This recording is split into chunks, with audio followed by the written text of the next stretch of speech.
All right, so I'm going to get started with the intros. I think we'll still have some people come in, but by the time we get to the presentations, hopefully everybody who is hoping to make it will have been able to. And so everybody, welcome to the presentations for the Learning Institute Hackathon. I'm super excited for this. I've seen so many people working over the last few days to come up with some really great project ideas. We've gone through a lot of different brainstorming processes, and I think that one of the really interesting things about this hackathon is we really didn't make it too specific what we wanted to see as the outcome. And so as Josie and I have been looking at a lot of the teams, we've seen so many different types of projects come out of this hackathon.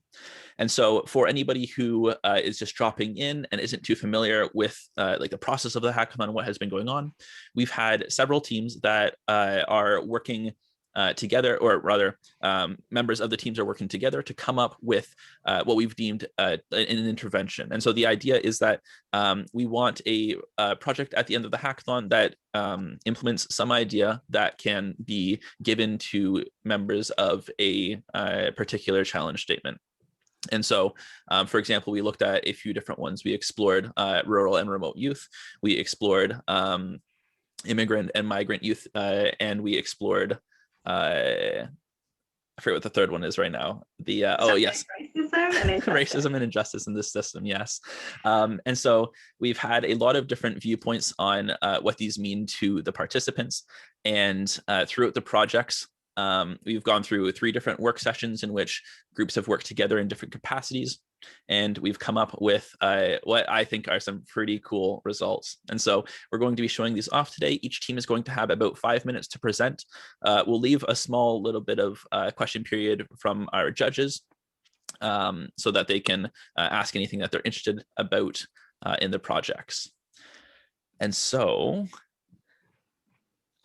so for the layout of this session, we have until about 11:30. I want to make sure we get through all of it without running over time or anything. And so I'll try to move it along as quickly as possible. But first of all, I do want to introduce our judges. We have 4 judges from Frayme. I'm super excited that they're able to help out with the judging process, because I think that they'll be able to take a look at different parts of the project and give some of their feedback on each one. And so I'm going to pass it over to Travis to introduce the judges. Hi, everyone. So we'll just do a round table and I'll pass it off to the next judge. But I'm the first judge. My name is Travis Steiner. I'm the Knowledge Mobilization Specialist at Frayme. And so what I'm going to be looking at is specifically how focused your solution or intervention was to the challenge statement. So I'm going to be scoring you for a challenge statement focus. So I'm really excited to see what you've all come up with. And with that, I'm going to pass it on to Tegan. Hi, everybody. I'm Tegan Baker. I am a practicum student completing my final placement of my Master of Public Health degree here at Frayme. And today I'm going to be looking at innovation and creativity, originality of the presentations. And I'm really excited to see what you guys have all been working on. So with that, I'm going to pass it over to my friend and colleague, Sir Jimmy. Thank you. Thank you so much, Tegan. Good morning, everyone. My name is Jimmy Tan. I'm a youth strategy specialist with Frayme. And similar to what the other 2 judges have described, I'll be looking at some of these wonderful ideas today as well. And specifically, I'll be looking at its delivery and usefulness. We know that can mean a different thing in various different settings. But having said that, I think all of us are winners and innovators at heart. I can't wait to learn more about your hackathon projects. So with that said, I will pass it on to the 4th judge, Shauna. Hello, everybody. It's lovely to see you all. So my name is Shauna McEachern, and I'm the Executive Director of Frayme. I'm super excited to hear the hackathon presentations. I can't wait. And I'm going to be looking at sort of learning, so your learning journey as you moved through the development.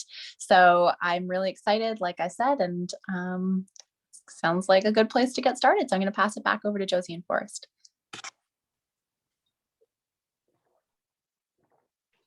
You're on mute. Thank you very kindly. I appreciate it. I might know a lot of tech about Discord, but Zoom is not my not always my best place. And so, yeah, thank you very much to all the judges for taking a little bit of time out of their day to give the feedback on the projects. Josie, I quickly just want to pass over to you and make sure I'm not forgetting anything I should mention right now before we hop into the presentations. Well, I would love us to take a picture before we do the presentations. Davika, do you want me to take a screenshot or?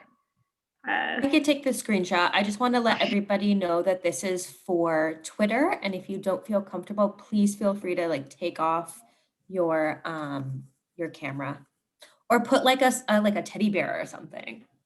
We're into cute stuff. I see that Elizabeth also has her Frayme hat on. And so anything Frayme that you have, that'd be very cool. I'm just going to wait a second for everybody to turn their cameras on who wants. Again, no pressure, but it would be awesome to see everybody's the faces here. Feel free to show off your animals too, or your children or other family members watching this with you. Davika, can you do a countdown so I know I'm not blinking or making a funny face? I've been doing so many of them. Should we do a silly one? Okay, I'm gonna do a countdown. Ready? 1, 2, 3. Hold on, I didn't get Sophia. Just give me 1 second. And people are still coming in. So. Are people still coming in? Yeah. Okay, do we want to give them a minute again? Okay.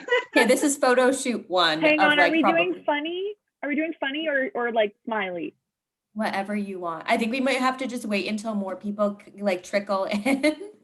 I want to make sure everybody who's taken part gets to be here. So we could do like maybe one after like the 3rd or the 4th presentation. Is that okay with everybody? Yeah, that Stay sounds here. perfect. Don't go anywhere. All right. So yeah, we'll get a few more pictures later. I think that it's super cool to see everybody here. I got the entire grid up on one screen. A lot of smiling faces this morning. All right, and so for the teams, we have 4 different teams that are going to be presenting their projects today. The order that I have laid out, and also if you haven't participated or if you don't know much about the hackathon, we have every team is named after a different Pokemon, just because I wanted to make it a little bit fun. And so we have, first of all, Team Staryu will be presenting their project, and then we have Team Chansey.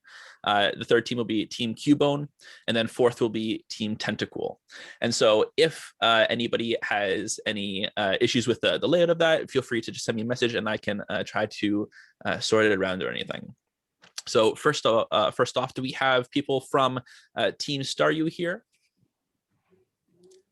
Perfect. And all right, and would one of you like to share your screen, or are we just going to be doing the? Sorry, I should also mention with the presentations, very open format. Some groups might be using Google Slides. Some groups might be just telling us a story. We wanted to leave it very open to however any group wants to present. okay, I'm gonna let multiple participants share their screen. So Team Staryu, you should be able to share your screen. I have to unmute. Can you see my desktop? Yeah. Okay, beautiful. Let me bring up our presentation. I did not ask beforehand how to full screen it. Oh God. There's a present button in the top right. You'll see the Present and yeah. but I'm in the top right. Okay. Okay. Oh my goodness. Yes. Okay, forget it. I'll do it like this. So this is our team. We've got Sierra and Kulpreet and Josiane making an appearance. Honorary Team Staryu. We got Mish, probably short for Michelle. We got Sarah, that's me. That's Staryu. We decided after the fact that we could also be known as Team Party Hat Alpacas because of the variance of our story. And because Josiane and Forrest said they really wanted to see narrative storytelling, we are going to be doing a book that was originally going to be Choose Your Own Adventure, but we ran out of time and we have chosen the adventure for you. So here we go. Look out for the signposts, the intervention. The top is the challenge, what they are struggling with. And the bottom was the intervention or the solution. And you can remember that because left is wrong and right is right. And I can say that because I'm left-handed. So southpaws get to make fun of southpaws, right? So here we go. It was 7:37 when they noticed the holographic pink sign loosely stapled to the telecom post, the last post on the left before her family's ranch style 3-bedroom on Collin Avenue. The printout was photocopied multitudinously and stapled to seemingly every other post on the east side of town. Taylor, our protagonist, absent-mindedly considering bits and pieces of their trailings as they made the 30-minute walk from the IGA to her parents' home. Note the signs. Looking behind her with trepidation, she tore the sign from its weathered post and shuffled the remainder of the chalky path, thinking at first about whether she had seen an alpaca lately and whether the community was connected by an earthern southern spirituality or simply a love of petting furry creatures. Surely this collection of outsiders would make quick work of this further outsider initiative, a quaint game which would only underscore for Taylor what an outsider she was in this decidedly tiny community. This is the poster for the event. Taylor logged off MLS, the virtual network that her university used to host student lectures and assignment logs. She had just completed a co-op statement for her nursing program, and as a newly minted junior, she felt the catch in her breath as she hit the submit button, securing her cooperative education goals and location rankings. She felt a certain responsibility to her community. She would stay here and practice in the Sunny Oaks Retirement Center, rather than following most of her classmates to the General Hospital 45 minutes away in the closest metropolitan center. Was this attachment to her community felt by others, or was it a strange ambition felt only by those who had been here for generations, like her family and their ranch property of chocolate-colored cattle? Sign.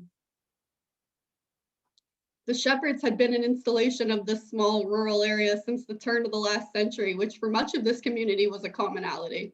Families who grew up here tended to settle, occasionally leave the nest, but always circle back where they started. Strangers here were treated with the same foreign trepidation as a blackberry hidden in a peach. Her cell phone wasn't getting any bars, but that was okay because her friend had moved to the city recently, kiting a promising marketing internship. Having no one to speak to in the area, she did not see much need to search for service. Those were insider problems, not Taylor problems. Picking up the crumpled signage, Taylor considered her twin feelings of rural isolationism and the generational engagement. Was it possible to feel both? Did others feel this way? Recently, the high school had hired out Jack.org speaker trainers to visit their cafeteria on Fridays to train youth organizers with an eye for the podium. Local community champions who sought to increase the interconnectivity of the off-weather-beaten paths of the Sleepy Hideaway.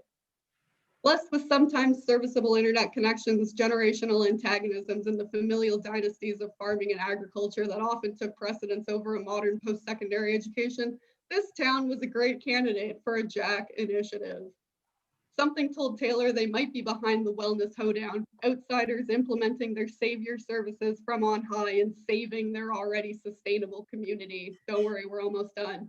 With some mockery in her voice, they informed their father that she was checking out the hoedown and she would return in an hour or so.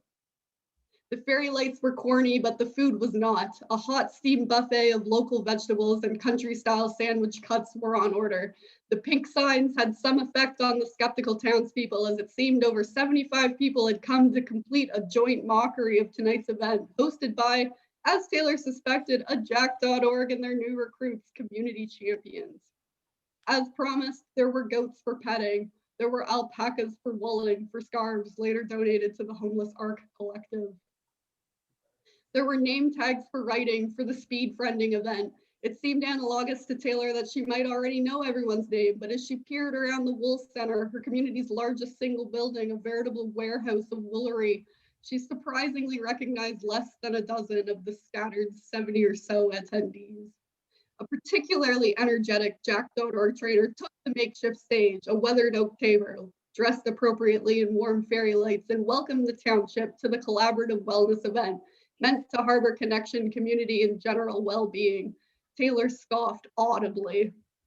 But more townspeople took the stage, delivering short staccato slam poems about their experiences here. not in the nearby metropolitan, here in the sundown town with its dirt pathways and sometimes internet connectivity. They spoke of rumors and intergenerational traumas. They spoke of road closures that cost them their metropolitan livelihoods. They spoke of problems Taylor could relate to, some of which she had experienced herself. Taylor found herself walking toward the lit stage, a shy meeting of serendipity and opportunity. Taylor spoke, and her words resounded beyond faith, school, army, collegiate affiliation. She was on the inside, looking out, and they were inside with her. Sorry, I think, Sarah, I muted you by accident. Sorry. I just read the entire story. Wait. I think I heard Sarah. No, okay. No, we heard the story. Just the last line, we didn't. That would have been surely tragic. Okay, that's us. That's Team Story. All right. Thank you very much, everybody. A round of applause. I think that was amazing. I have to say, when Josie and I yesterday morning woke up and looked in Team Star Use chat and saw a whole story written, it blew our minds. And so that I definitely love the approach that you took. And I'm going to open it up now for 2 minutes of questions from any judges that are interested, or just any comments or anything from the judges. That was amazing. That set the bar, you know. I mean, I think, yeah, the rest of the teams have the work cut out for them a little bit, but no, that was great. Thank you for taking us through that great story and narrative. I think that was really fun. I echo what Travis said. I think you redefined my understanding of alpacas and their potential when it comes to wellness. Thank you so much for walking us through that. I think it was fantastic. I loved it. I love the narration. And Sarah, you did a beautiful job narrating it to us. So I really loved that. I have a question in relation to my category, which is around learning. So for Star U, my question is, how much of this story required you to sort of come together and share collective thinking or experiences so that you could really sort of get into character and understand what this might actually entail for this young person going through this journey, and how, so sort of just like how much required you to kind of collectively share so that you could have this wholesome and holistic narration about their journey. Yeah, I think we had really great in-depth conversations about our own lived experiences, and we had a diversity of backgrounds within the group. Some people had grown up in rural areas, urban areas, and remote areas. So based on that, looking at how the characters' balance was affected in their life, what kind of goals they had, and what were some kind of interventions that were conventional and non-conventional. Some of it was based on our lived experience, and some of it we had to do some research. The one thing I want to add, though, with our group, which was kind of fun, is that some of us, as Kulpreet was mentioning, do come from a more rural setting.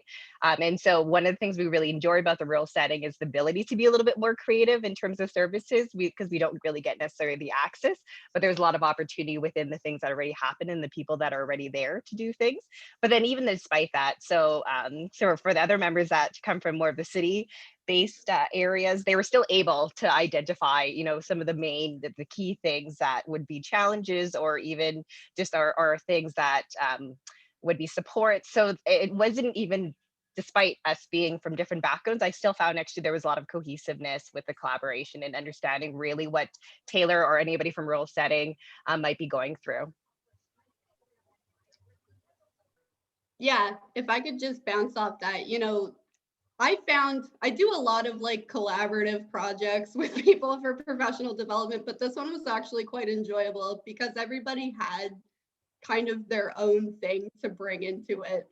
So we had people with the lived experience, and we had people who we spent a lot of time talking about how we might, because Taylor didn't really have like a crisis problem. She had more of a preventative problem. So we spent a lot of time talking about the dynamics of rural culture and what realistic interventions might look like for that, instead of somebody just swooping in and saying, hello, I'm from Toronto and I'm here to save you, because that was never going to work.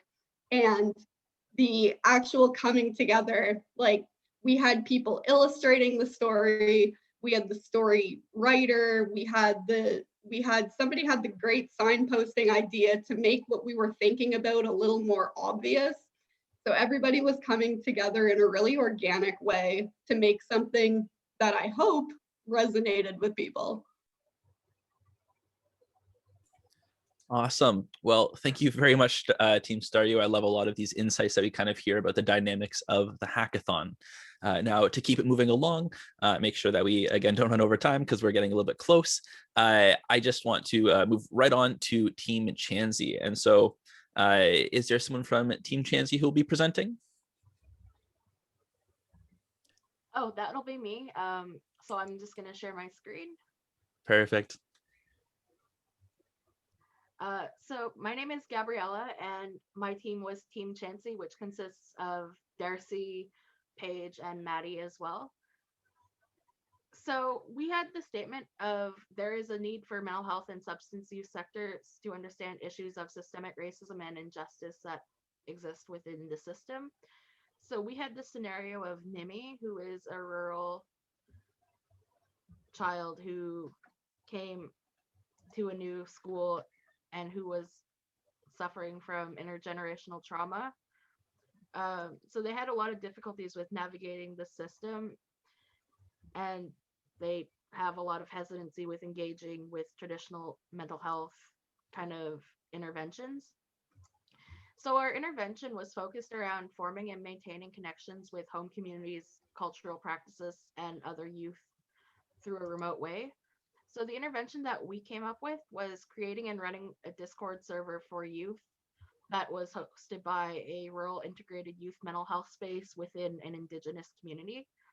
So this server would be moderated by staff and trained peer supports from that integrated youth space, as well as making the use of Discord moderation bots such as Me6 to ensure a safe community through auto moderation and custom server commands outside of service hours.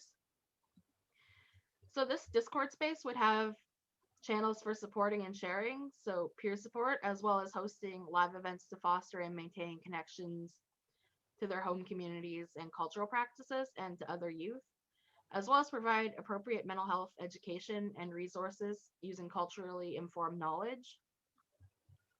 So we chose our intervention because systemic racism exists within the mental health field, and marginalized populations face a lot of disparities in the mental health field that might erase or invalidate a person's background and experiences and further intergenerational trauma. We wanted our intervention to resonate with youth, and a significant amount of youth engage online through platforms such as Discord already. And youth, we wanted to really emphasize how they are resilient and can uplift one another through supervised online interactions. So we chose Discord because it is a very easy to use platform, and our team personally adapted really quickly to using the Discord platform. We wanted our intervention to be meaningful to people like Nimi, so we chose our intervention to come from people that understand the challenges of accessing mental health services in a system that might end up oppressing ethnic minorities. So we did look into disparities that are faced within the system, and ethnic minorities are less likely to be offered psychotherapy, more likely to be offered drugs, and more likely to be treated by coercion. When people challenge the institutional racism within the mental health system, they're more likely to be shot down or have their message misunderstood. The urgency to challenge institutional racism might be ignored, and discussions on systemic racism and racism within the institutions that provide mental health services, they might focus on intent to oppress and ignore the inequity and disparities that exist if no intent is found. And that sums up our presentation. Awesome. Thank you very much. Every round of applause. I love these ideas that we're exploring inside of the sort of the virtual world of communication. And I think that you definitely took a very awesome approach to this. And I also love that you went out and did a little bit of research into this area as well. And so I'm going to quickly open it up for judges to ask a few questions.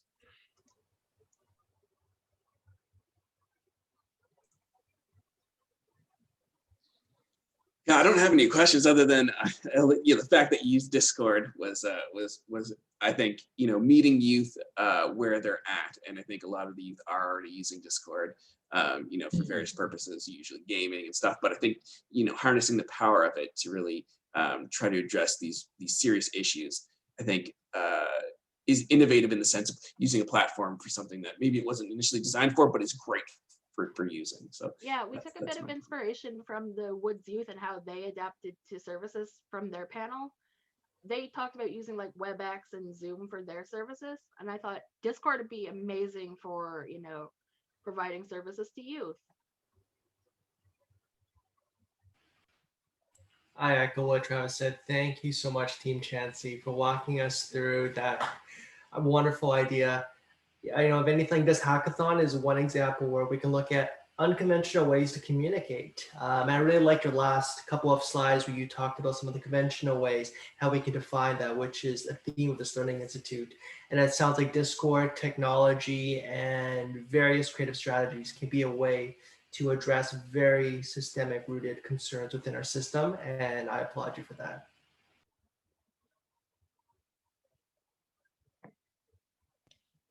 I'll also comment that I love the creative solution of using Discord or trying Discord. But I also kind of from the perspective that I'm judging on, I really feel like you did some deep learning on that piece in relation to really uncovering some systemic issues that might be at play and trying to address them. So I really appreciated sort of the depth of information in which you provided in the presentation. So I don't have a question, but I really appreciated that. Great. Thank you very much to all of the judges. I'm going to keep us moving on. Next up, wait, where's my, okay, right here. Next up, we have Team Cubone, and Camille, will it be you presenting? Or, yeah. Or Mary Lou? I think I've shared my screen. Can you guys see it? It's still loading on mine. Okay, there we go, perfect. Okay. So hello and welcome. Thanks to the first presenters to warm up everybody. It's always great to not be the first. Our hackathon topic is immigrant and newcomer populations. And we have ours is Team Cubone. It's really interesting to learn a little bit about Cubone and how fitting this little character is around his personality. We can share a little bit more about him afterwards, but he's got a lot of strengths and has gone through his own little traumas as well. So today we have myself, Marie-Lou, my pronouns are she, her, elle, and Hugh, he and him, and Camille, they and them. And we are presenting from both unceded, unsurrendered Algonquin territory and with the nations of Chippewa, Odawa, Potawatomi, and Anishinaabe peoples. Just want to thank those nations for hosting us on their land today. We're going to dive right in, and I'll hand it over to Camille. Thank you, Becky. So today we're going to talk about a little bit of the unconventional supports that we come up with. If you could just go to slide 5, please, and thank you. Awesome. So we came up with some non-unconventional supports to improve ASME's quality and accessibility of mental health, educational, and community services. We thought about newcomer services at the YMCA, while ASME is at the gym. They can see posters in their languages or be able to reach out to some sort of mental health supports. We thought about high school newcomer student support, such as counseling services in various languages, housing supports that provide a holistic approach to mental health, family engagement at the treatment level, and resources for parents to navigate and understand what their children may be experiencing and provide them a little bit of help on how they can seek help out there in the community. We also thought about the ESL and French immersion services here in Canada, how they can also provide certain type of resources in various languages for promoting health supports. Also for increasing the family's communication and skills so they can be able to communicate with counseling services that may not be available in their language, connecting with peer support groups for ASME and their siblings, making sure that they can connect with others on going through similar experiences and build healthy relationships with other people of their age.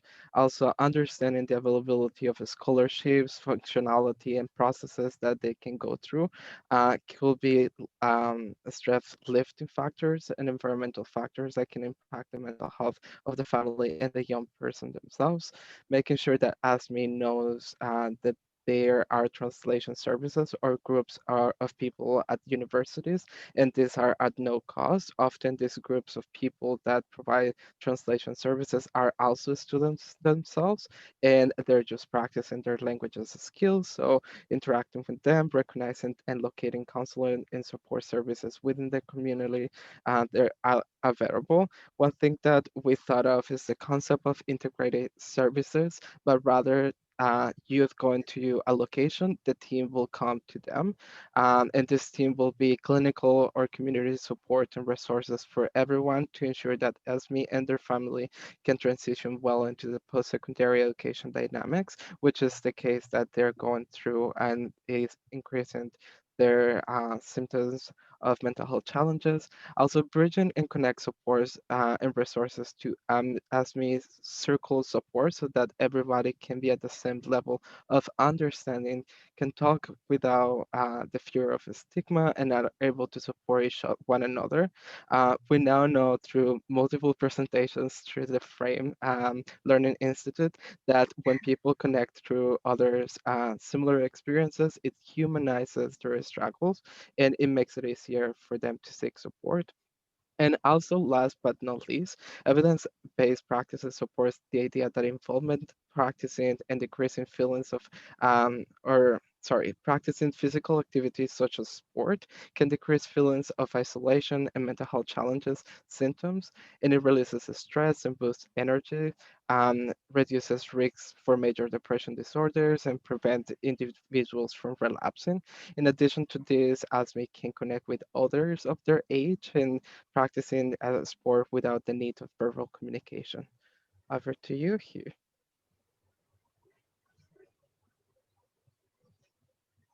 You're on mute, Hugh.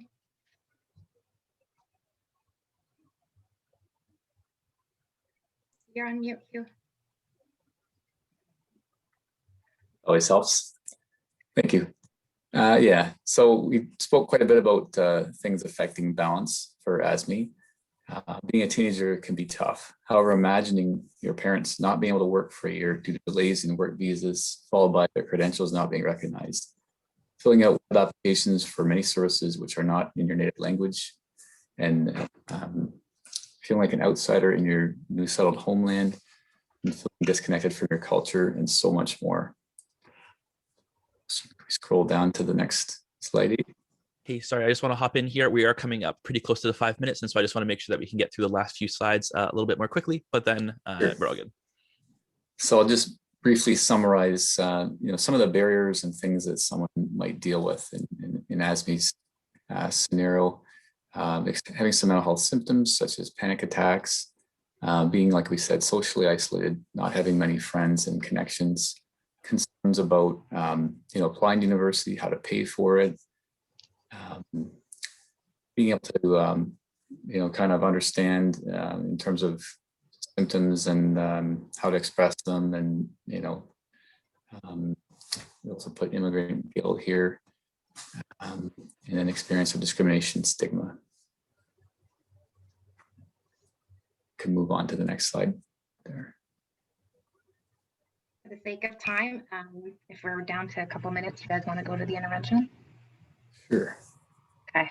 I just don't want to lose the last part. We, based on Asmi's experience of being a 17-year-old youth who's facing the challenges mentioned, we wanted to walk you guys through our process, but we'll just kind of skip to the end. We have an intervention that we came to developing. So the focus is supporting immigrant and newcomer youth populations to be and feel well supported in their journey, arriving and adjusting to Canada, while developing and maintaining meaningful relationships. So as he was explaining earlier, it's a concept of wrapping around support where the youth is at, and with a number of different roles. So as mentioned, there can be so many of those challenges and a lot of the time working in silos. So we're wanting to bring that together with a mentor team. And we've came up with the fancy name of Any Mentor Program, One Mentor, A World of Connections. Did you guys want to go through some details here?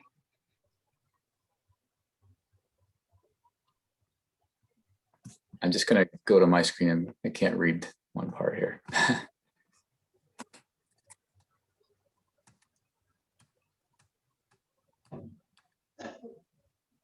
Yeah, so our mentor program is peer-led and includes former newcomers who have worked through the system, as well as persons who have long-term settled experience. The idea of a mentor team versus simply one mentor is it draws on experiences and assets of a number of individuals. As well as having access to the team, an individual will have a core mentor or ally. This person has some advanced training such as assist, peer support, harm reduction, implementation, science training, as well as some experience in supportive counseling. Mental wellness is a key feature of the program, and there are established links to the school mental health nurse / practitioners, such as CCAC, for appropriate intervention if needed. There's a focus on informal supports as well as formal supports, as it is just as important to navigate to obtain a SIM card as it is to join a sports team.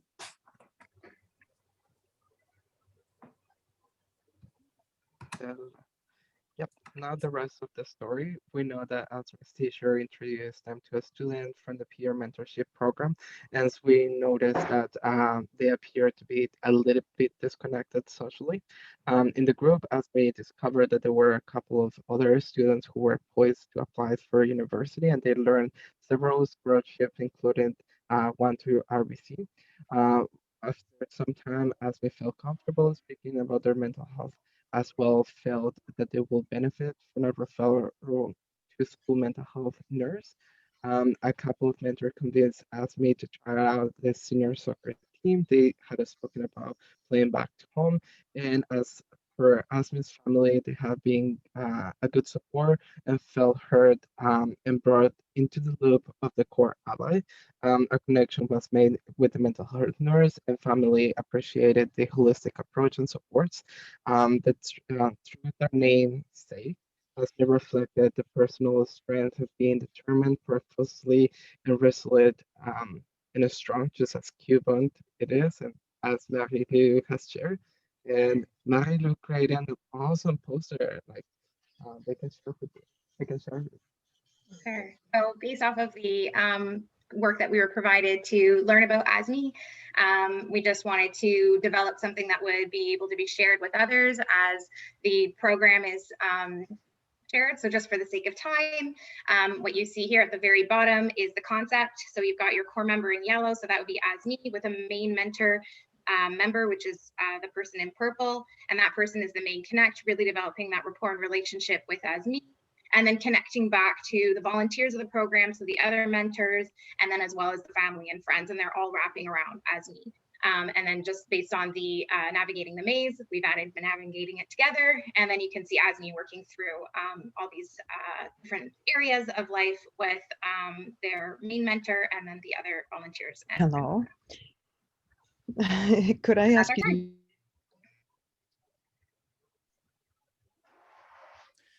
All right. Thank you for your presentation. Every round of applause. That was amazing. I love diving more in depth into definitely, and specifically, since we have presentations for each of the different challenge statements, I think we're definitely approaching a lot of youth mental health from different angles. So I'm going to quickly give one judge one question if they like, but if not, we will just move on to the last team. Does anybody have any questions? I don't have a question, but I have a comment that, like, I love this idea of a mentorship, like network and program. And I'm surprised, like, that this doesn't already exist and it should exist, right? Like, this is a great example of something that, like, that should already be in place for these youth. And this is a great idea. Love the infographic. Good stuff. Thank you. All right, perfect. So I'm going to pass it off to the last group. Where did I put it? Team Tentacool.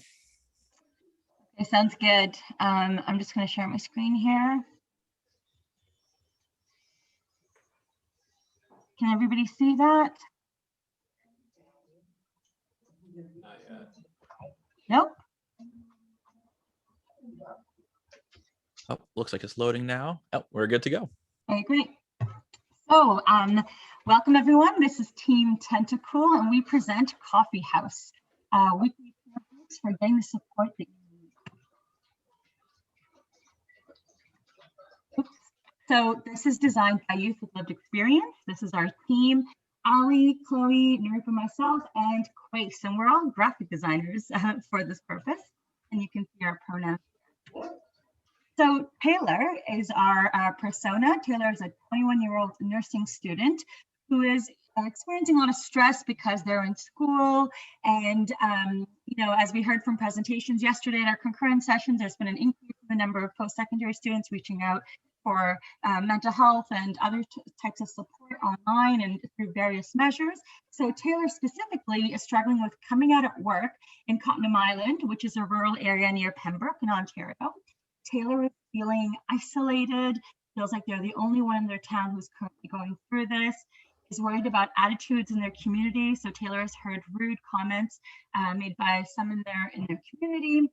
Taylor's also specifically super concerned about the repercussions at work, about how their boss and coworkers will react to them coming out. And this has been, you know, reported in literature, but also voiced by those of us on our team with lived experience of coming out in rural areas.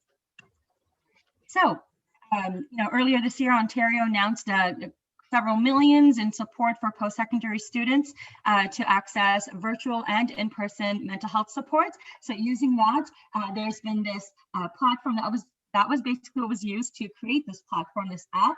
And Taylor already accesses a nurse mentor through their nursing program, but Taylor's not interested in meeting up in person. That doesn't suit their needs. And so the nurse mentor was like, hey, there's this cool app called coffeehouse.ca. Why don't you join it? It's online. You can check it out. You can let us know what you think. And so Taylor goes on to Coffee House. There are options to either join a group or support a group, and they're free, private, weekly peer groups. So Taylor goes on to the coming out topic, and there are a number of other topics that Taylor and or other youth can access if they're interested. But, you know, with Taylor's situation, they go to the coming out topic. There are subtopics. So Taylor's specifically interested in the workplace focus. And then you can, you know, join the group, or you can see resources, because we want to make sure that youth have access to peer to crisis supports, or you know, legal counsel if they need it, and you know, what if Taylor loses their job, etc. And then you can also meet the mentor. So you could see that for this particular group, it's Lana Thompson. So Taylor clicks on the join the group button. Every peer group actually meets via a Discord server. So we didn't want to reinvent the wheel. There's already something here that a lot of youth are using, as we saw in one of the other presentations. It's very popular. So they meet weekly and they share resources. So meetings last about an hour, and they're every week over video, but they can also connect via the text channels throughout the week if they want. So peer groups are led by verified peer mentors who have training.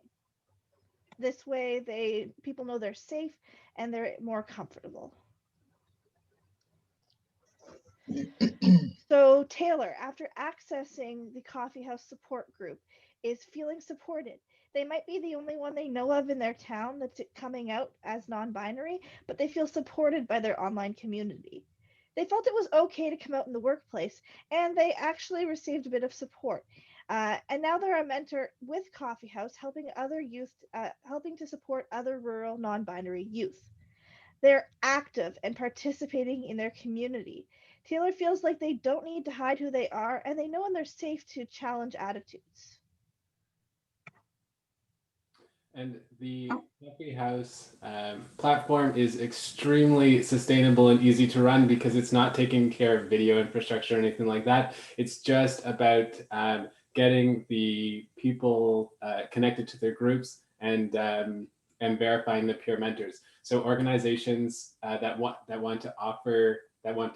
have mentors that can offer peer groups pay a $35 per month fee, and that just takes care of the verification costs to make sure that these are trained service providers. It takes care of administration and server costs to keep the app up and running, and then also continuous improvement so that the peer mentors don't need to worry about anything like server hosting problems or like adding new features and that kind of stuff. And it keeps the whole thing extremely sustainable and lightweight. So thank you so much, everybody, for listening to our presentation. All right, amazing. A round of applause, everybody. So I will open the floor up to questions from the judges for a few minutes. Wow, you did not make this easy on us, everybody. I mean, just great presentations all around, but like, leave it to the graphic designers to come up with a wireframe for an app. So that that was great. And the fact that you're using Discord, you know, like one of the other groups, you know, why reinvent the wheel if it's there? And sort of creating that sort of interface to guide the, you know, the people where they need to go or where they want to go, I think was very not only intuitive but creative as well. So thank you for that. I echo that, Travis. Sounds like this is not the first time we've heard about Discord and also novel platforms for youth and caregivers to come together. I was curious, and maybe you answered this at the beginning, Team Tentacle. What led to the inspiration for coming up with the name Coffee House? I'm very curious. Anybody want to take that? Sure. So we were looking for somewhere that you feel comfortable, you feel you're able to connect, you can, you know, relax and exhale a little bit. So originally we thought maybe something to do with sitting around tea, but we thought, what's a more public setting that's more common for that? And we thought, well, the coffee house. Perfect answer, Chloe. That's a wonderful reflection. Thank you. Thank you. Yeah, exactly. Tinsley was already taken. That's basically what it was.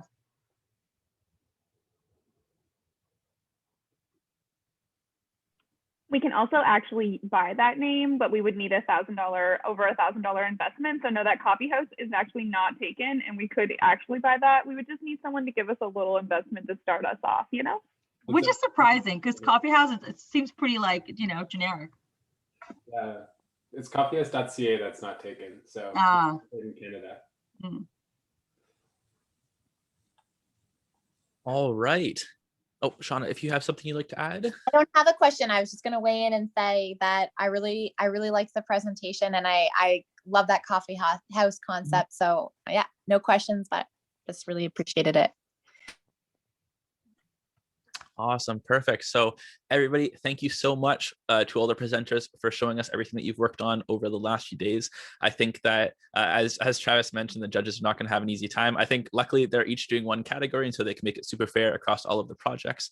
But at the end of the Learning Institute today, we will be announcing the winner. And so make sure that you come out to that. Now I do want to put another offer through anybody who wants to turn on your webcams. We'll take another group photo of everybody here at the hackathon. I think it would be super cool. We can do a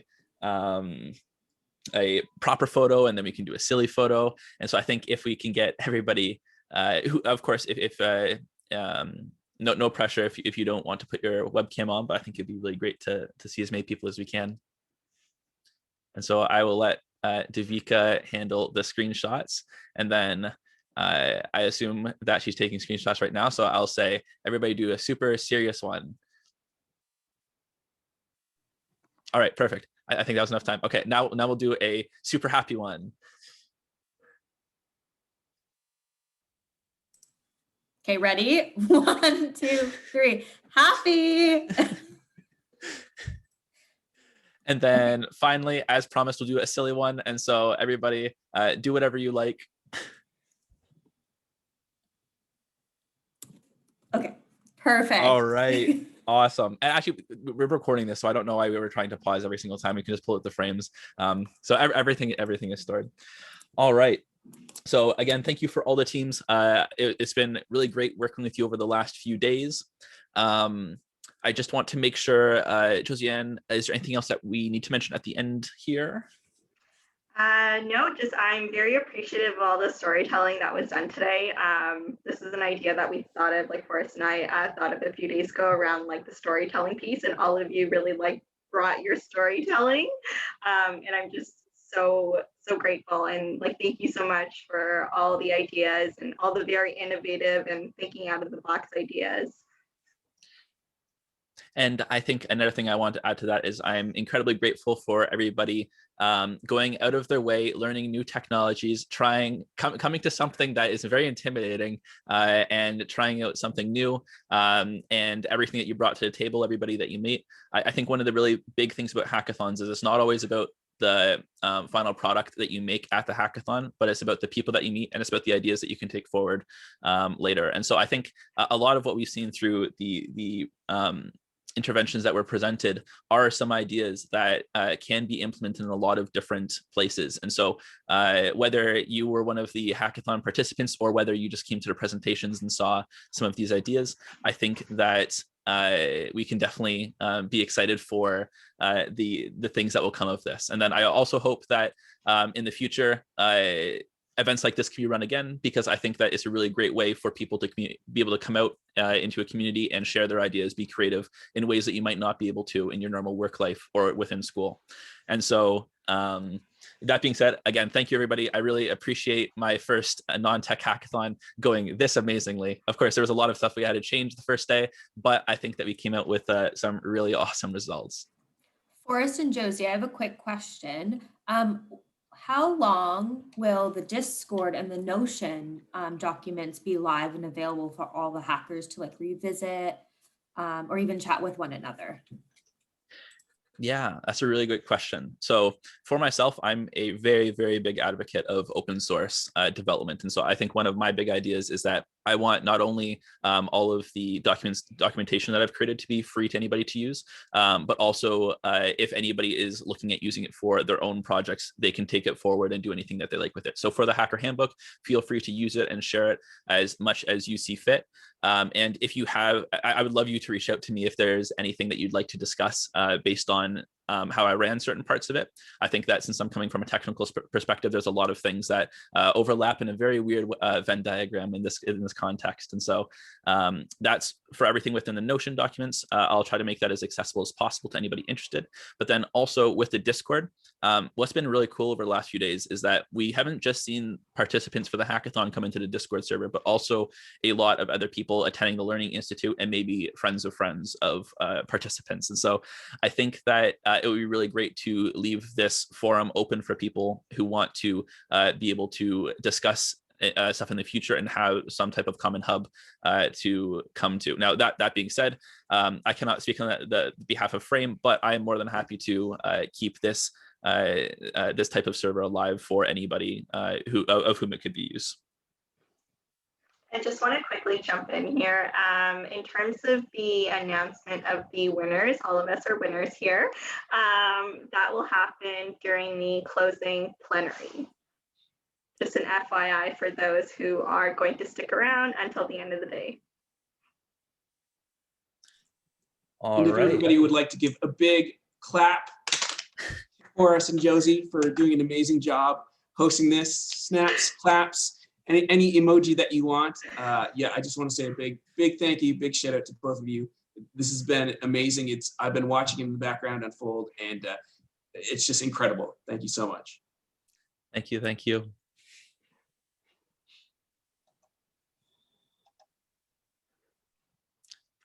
Well, I guess that's it. I hope all of you enjoy the last day of the Learning Institute and see you at the end of the day.